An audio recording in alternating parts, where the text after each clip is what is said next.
adjustment scope, 40 millimeter tube.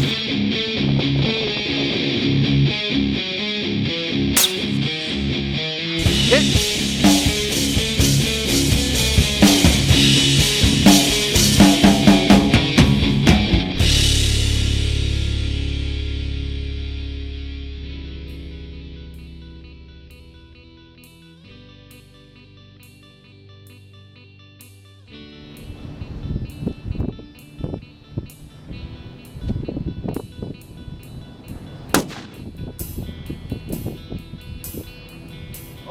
Yeah, good call.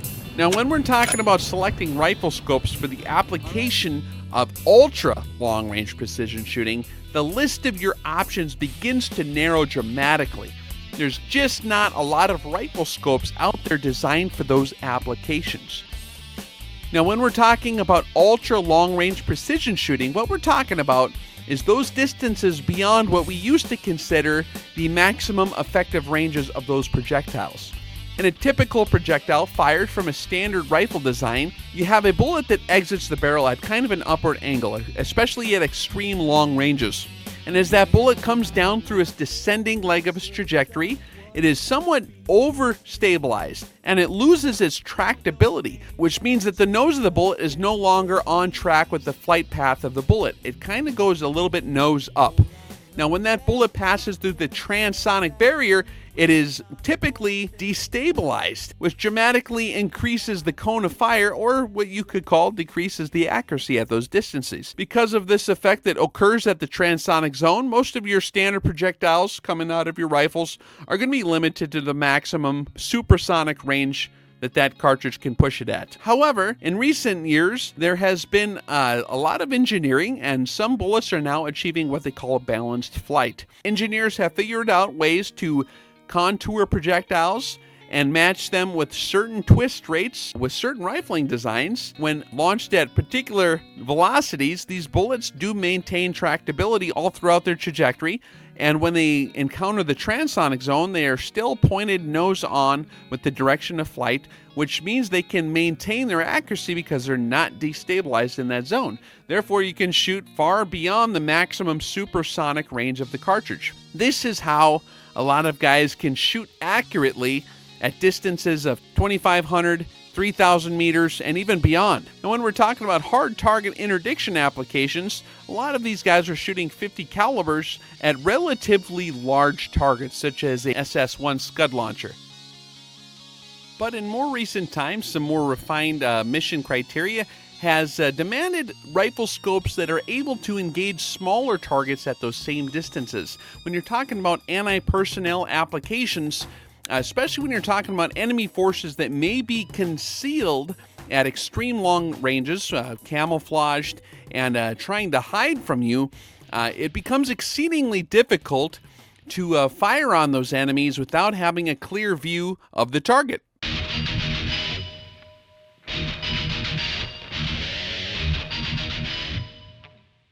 Now, when you have a spotter and a shooter, a lot of times a spotter is equipped with a superior spotting scope, and although they may be able to see those targets at those distances, they can relay to you where that target is. However, the shooter can't see that clearly in his rifle scope when he's trying to make the shot. It becomes very difficult for him to do so. For applications such as these, and for all those other Americans out there who just want to shoot the top off a bottle at extreme long ranges, higher magnifications do come with increased value.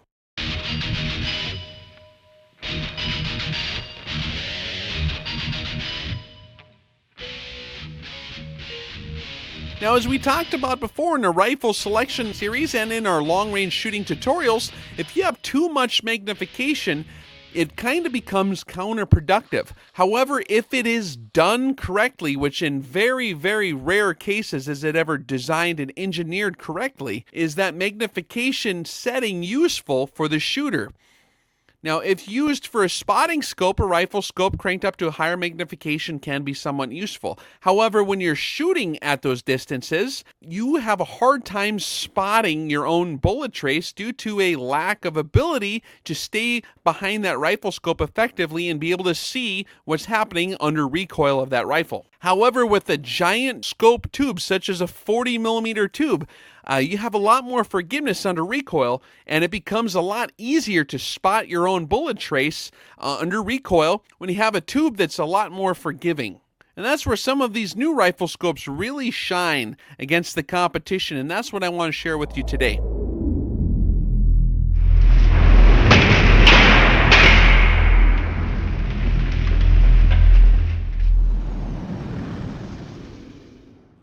Now, as many of you already do know, I am a connoisseur of fine rifle scopes. I do appreciate really good optics. I am very eclectic when it comes to my personal collection. I use a lot of different brand names and a lot of different scopes and all different price ranges. I've got stuff that I use that's $35 all the way up to $3,500.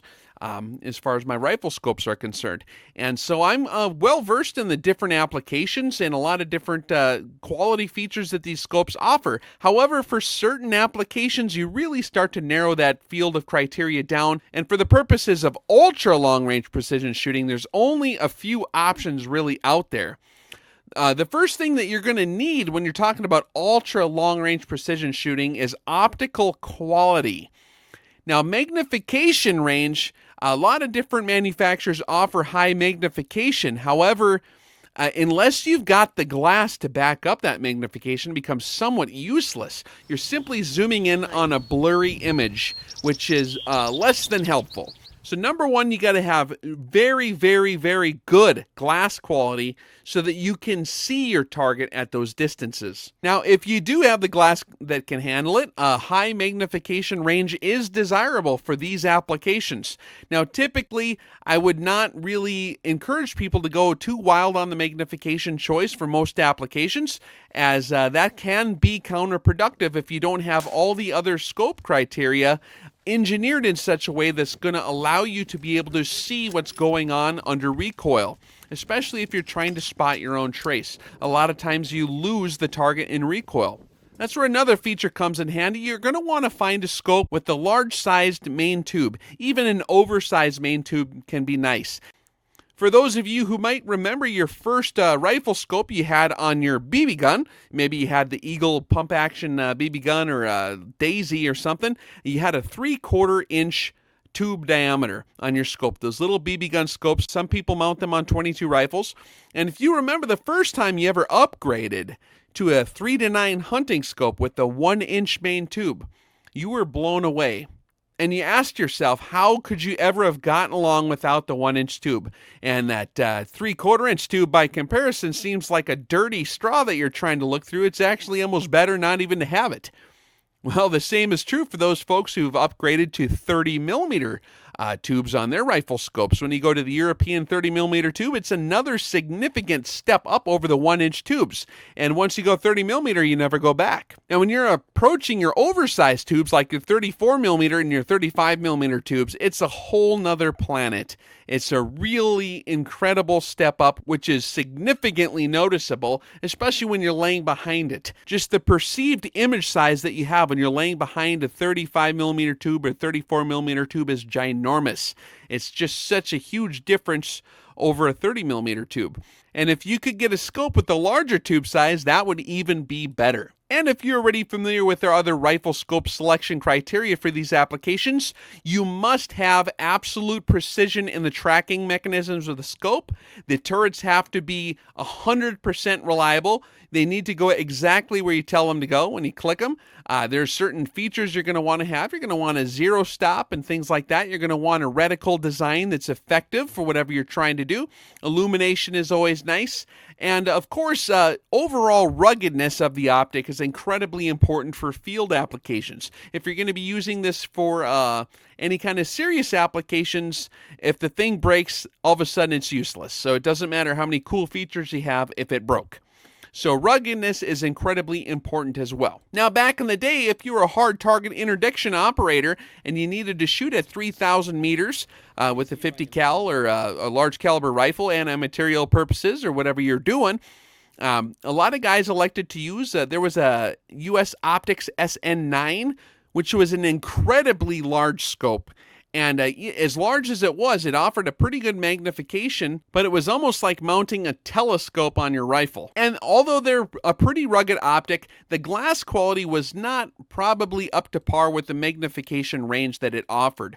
Other hard target interdiction operators would typically use scopes that were retrofitted from sporting applications. There's a lot of target rifle scopes out there that might be equipped with 16 power, 36 power rifle scopes, and they made those work for the applications of shooting large targets like we were talking about before. However, if you're shooting at those small targets like we're talking about, revealing concealed enemy positions at extreme long ranges, you really would be well suited to have something with superior glass quality. There would be a lot of room for improvement. So that's where we're going to go with the review for today. We're going to talk about IOR Valdada's new Crusader scope and their new Terminator scope.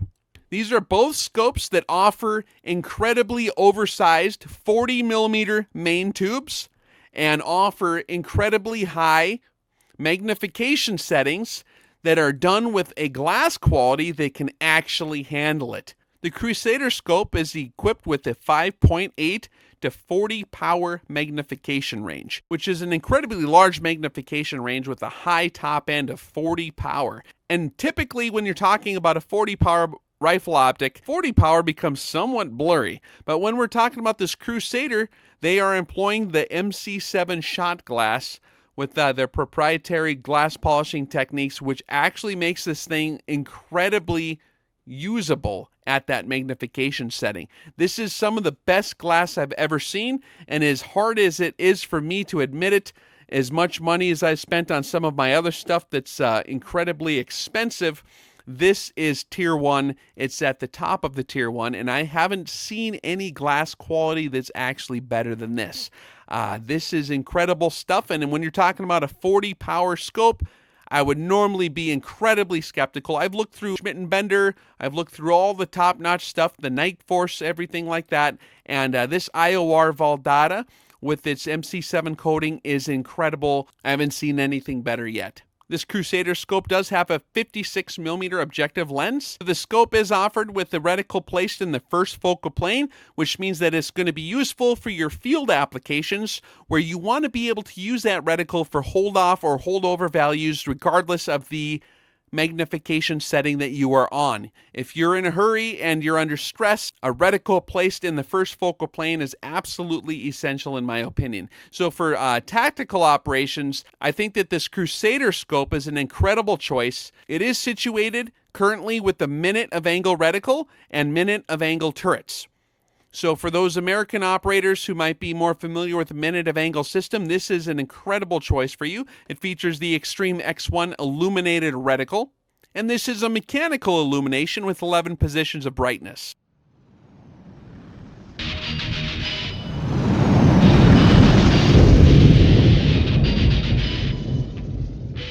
Now, if you prefer a reticle placed in the second focal plane, perhaps for competitive shooting, for F-class shooting, for long range, which offers a magnification range of 12 to 52 power, with the 56 millimeter objective lens and a 40 millimeter main tube. This is basically configured in a similar way to the Crusader as far as its external size and its approximate weight. However, it's a little bit different configuration. This is set up in a second focal plane reticle with a minute of angle configuration, so your turrets and your reticle are in minutes of angle. And this uses the Extreme X1 illuminated reticle, and I do believe this is a digital illumination. So you have the digital illumination buttons on the side. But it is equipped with a detent feature in the magnification ring that when you set it to 14.4 power, there is a click that occurs that's going to indicate that you are now in a position in which that reticle will read in mils and half mil increments. And there is a second click at the position of 26 power, where it's going to now read in minutes of angle. So whether you're using mils or minutes of angle, they do have it figured out mathematically where in the magnification range that reticle would be in those angular denominations that you prefer. And at 52 power, your reticle is just going to happen to be in a half-minute increments. So it's a pretty slick design. It's very well engineered with that in mind. So although it is a second focal plane reticle, A lot of shooters do prefer the finer reticle. They don't like the first focal plane as it tends to kind of grow on you when you crank up your magnification. Some of the American shooters and sporting shooters prefer a second focal plane, but this is kind of a happy medium. I am a big fan of the first focal plane because I like to have the option to use it at any power, but having those detents there does give you a level of confidence that you are in fact in the right area, and you don't have to memorize which power setting you need to go, and you don't need to question whether or not you are actually there. Of course, both these scopes are equipped with some state-of-the-art features, which I'm going to let Val explain, and they are equipped with zero-stop mechanisms, and they do have ballistic drop compensating turret inserts, which are available for several different cartridges out there, from 50 caliber on down. And you can check those out in the options, and if you visit their website, they have all the different options there. But to make a long story short, these scopes truly do offer something that no one else on the market is going to give you. Other scope manufacturers, like I said before, may also offer magnifications that are getting high, maybe even close to this high. However, without tier 1 glass quality, those magnification ranges are somewhat counterproductive. So if you're shooting at ultra long range, or even if you're shooting at very small targets at even long ranges, the glass quality and magnification combination offered in these scopes, it's really the first time I've ever seen a scope equipped with that level of magnification that was actually usable. Typically, it's just kind of a design feature that people do for marketing purposes because they know a lot of people are going to buy the scope that has the highest magnification setting. But in this case, it truly is useful. For the applications of ultra long range precision shooting, those features combined with the 40 millimeter main tube make those features actually usable, and you can even fire the rifle and still spot your own trace at higher magnification settings than you would on a conventionally configured optic, just due to how the scope balances out, and it's really a different experience. And I don't know if I'm supposed to reveal this to you or not, but there are some very serious operators who are using these things in some rough places in the world, and they are getting some real-world field use. This company in particular is very well known and respected amongst serious operators because of their reputation for making rugged military-grade optics. They are not as well known in sporting circles, especially in America, because you might not see it at your standard sporting goods store all the time. They're something you do have to find. I will provide the web links here for you if you guys are looking for one of these. There's a few different companies that are offering these things as well. But if you ever get the chance to look through one, you'll know what I'm talking about. And for those of you who need something that's not going to fail you in the field, you can't get a scope that's built to more rugged standards and is going to maintain its operational effectiveness even in incredibly adverse conditions.